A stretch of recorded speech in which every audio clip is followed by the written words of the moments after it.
Hi, I'm Dan Holohan, and I'm here with Paul Holm. Paul? Hey, Dan. This is Eternal Advanced Hybrid Water Heating. First of all, let me ask, what makes it hybrid? Well, why we're a hybrid is because we combine a small storage within the heat exchanger that buffers against pressure drop and temperature fluctuations, as well as it gives you hot water right away. Okay. And, you know, people might ask, okay, why that little storage? Because that allows us to build in flow and thermostat activation. So that's what really makes us a hybrid, the sensing as well as the integrated storage.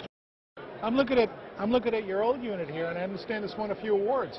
Yes, and you know, the Eternal Classic has won the PCBC's #1 coolest product at the Builder Show, as well as you know, like Remodeler magazines was you know, one of the top 50 favorites for Builder magazine. So we've won a few awards for the original product. You know, it's compact, it's powerful, but we've taken it a step further and introducing it now in a newer, smaller, smarter, I don't know if I'm allowed to say sexier product, you know, really. It's pretty sexy. I don't think there's a better looking water heater on the market. Can we look inside? Yeah, go ahead. You know, we've really designed a unit that's really simple. There's not a lot of complex, you know, looking tubing or whatnot in there. It's very straightforward and, as you can see, designed for accessibility.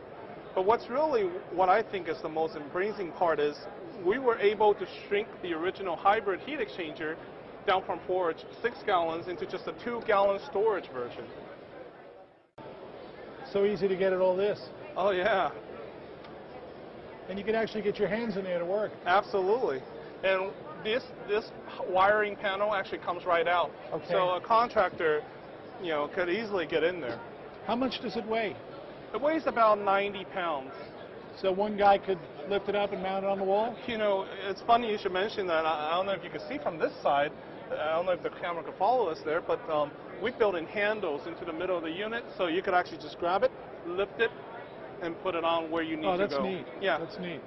And it's really flexible because the water connections are actually on top of the unit, so that, you know, whether you want to floor mount it or wall hang it, the flexibility is up to the installer. What about venting? It's 2 or 3 inch standard Schedule 40 PVC. Okay. How far can you go? 100 feet. Nice. I like the stainless steel look to it too. It's nice and clean. I know. And really, I think when the first unit came out, it really shook the industry up. It was so different looking, so unique. So I think we've done it really yet again. Yeah. Yeah. So we close this up? Yep. Just like that. This goes back over there. And we just screw that on, right? Yeah, just 5 Phillips head screws holds the panel in place. Very nice.